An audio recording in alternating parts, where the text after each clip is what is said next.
Assalamualaikum warahmatullahi wabarakatuh. Halo, saya Ega Astria Fitri, mahasiswa PPG Prajabatan tahun 2022 gelombang 2, program studi pendidikan guru sekolah dasar di LPTK IKIP Siliwangi kelas 002. Saya akan memaparkan hasil laporan kegiatan design thinking dari fase empathize sampai fase IDA. Pedoman wawancara yang saya gunakan dimulai dari perkenalan dan gambaran proyek.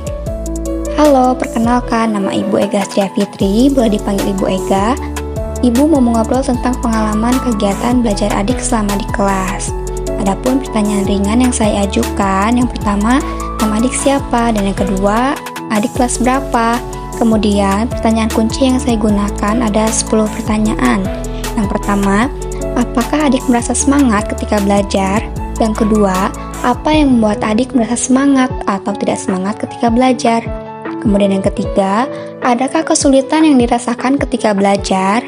Yang keempat, apakah belajar dengan menggunakan media dapat membuat adik lebih mudah memahami materi pembelajaran? Kemudian yang kelima, media pembelajaran seperti apa yang dapat membuat adik lebih mudah memahami materi? Kemudian yang keenam, media pembelajaran seperti apa yang adik senangi? Yang ketujuh, kegiatan belajar seperti apa yang adik sukai? Yang kedelapan, guru seperti apa yang dapat membuat adik nyaman atau tidak nyaman ketika belajar di kelas? Kesembilan, suasana kelas seperti apa yang dapat membuat adik nyaman atau tidak nyaman ketika belajar di kelas? Yang kesepuluh, apakah adik merasa senang dan lebih semangat ketika guru memberikan hadiah atau reward? Adapun penutup dari kegiatan wawancara ini yaitu terima kasih sudah mau mengobrol dengan Ibu. Semoga adik selalu sehat dan selalu semangat belajar. Setelah melakukan wawancara, kemudian ada refleksi wawancara. Dengan jumlah peserta didik 4 di kelas 4B, pikiran yang paling dominan muncul saat saya melakukan wawancara diantaranya, apakah peserta didik nyaman? Apakah peserta didik paham dengan pertanyaan yang saya ajukan? Kemudian, apakah peserta didik menjawab dengan jujur dan konsisten terhadap pertanyaan-pertanyaan yang saya ajukan? Lalu, perasaan yang paling dominan muncul saat saya melakukan wawancara yaitu saya merasa antusias terhadap apa yang selama ini peserta didik pikirkan, rasakan, dan alami selama pembelajaran, sehingga ingin menciptakan pembelajaran yang sesuai dengan kebutuhan peserta didik. Hal baru yang saya temukan setelah melakukan wawancara adalah hal yang membuat mereka semangat belajar. Salah satunya adalah pembelajaran yang menyenangkan dengan menggunakan media pembelajaran, serta pembawaan guru yang ceria. Kini asumsi saya sebelumnya sudah tervalidasi. Kemudian hasil wawancara kita masukkan kepada format empathy map. Di antaranya sebagai berikut, hal yang paling penting dan bermakna bagi siswa adalah pembelajaran yang menyenangkan. Harapan siswa yaitu selalu semangat dalam belajar dan memiliki nilai akademik yang memuaskan. Adapun ketakutan dari siswa yaitu ketika menghadapi pelajaran matematika. Lingkungan sekitar peserta didik cukup mendukung untuk belajar, hanya saja waktu yang dibagi menjadi 2 shift, di mana shift siang peserta didik belajar hingga pukul 16.30 yang menyebabkan menurunnya fokus peserta didik. Adapun hal yang memengaruhi siswa dalam pembelajaran diantaranya kegiatan belajar, media pembelajaran, pembawaan guru, dan suasana kelas.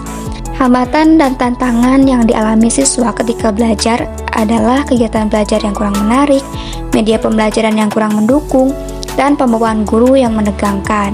Kemudian harapan yang ingin dicapai siswa saat belajar adalah memahami dengan baik materi pembelajaran dan memiliki nilai akademik yang memuaskan.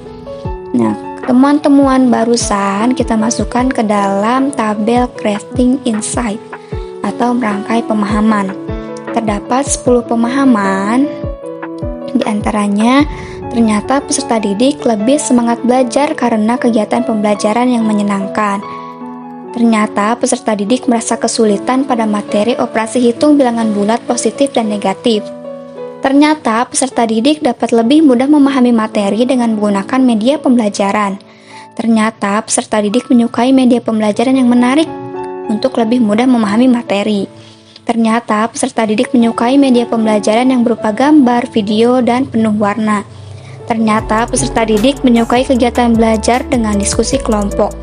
Ternyata peserta didik lebih nyaman dengan guru yang ceria, humoris, dan tegas. Ternyata peserta didik menyukai suasana kelas yang tidak berisik, bersih, dan rapi. Ternyata peserta didik lebih semangat belajar ketika diberikan reward oleh guru. Ternyata peserta didik senang belajar dengan menyanyi dan bergerak. Setelah merangkai pemahaman, didapatkan informasi ternyata peserta didik lebih bersemangat ketika kegiatan belajar yang menyenangkan. Kemudian ternyata peserta didik merasa kesulitan pada materi operasi hitung bilangan bulat, positif, dan negatif. Ternyata peserta didik menyukai media pembelajaran yang menarik untuk lebih mudah memahami materi. Ternyata peserta didik menyukai kegiatan belajar dengan diskusi kelompok. Ternyata peserta didik senang belajar dengan menyanyi dan bergerak. Kemudian inspirasi yang muncul berdasarkan informasi tersebut adalah yang pertama, merancang kegiatan pembelajaran yang menyenangkan siswa, kemudian merancang media pembelajaran yang menarik dan memudahkan siswa untuk memahami materi.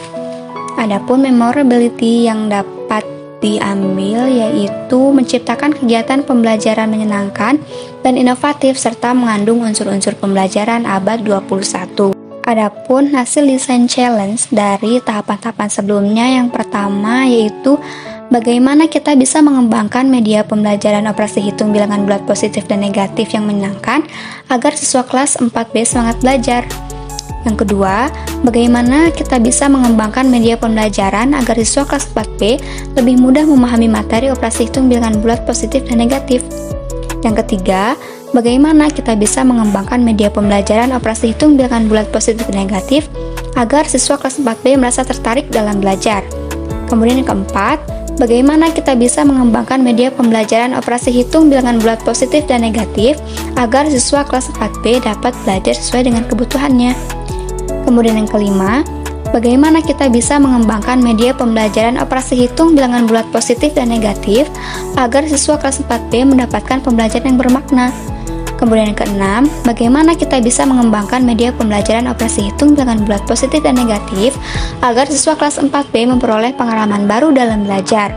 Adapun desain challenge finalnya yaitu bagaimana kita bisa mengembangkan media pembelajaran operasi hitung bilangan bulat positif dan negatif yang menyenangkan agar siswa kelas 4B semangat dan tertarik juga bisa belajar sesuai kebutuhannya. Nah, adapun perumusan ide dari hasil desain challenge yaitu ide yang pertama, media modul, yang kedua, media kartu bilangan positif dan negatif, dan yang ketiga, media mistar hitung.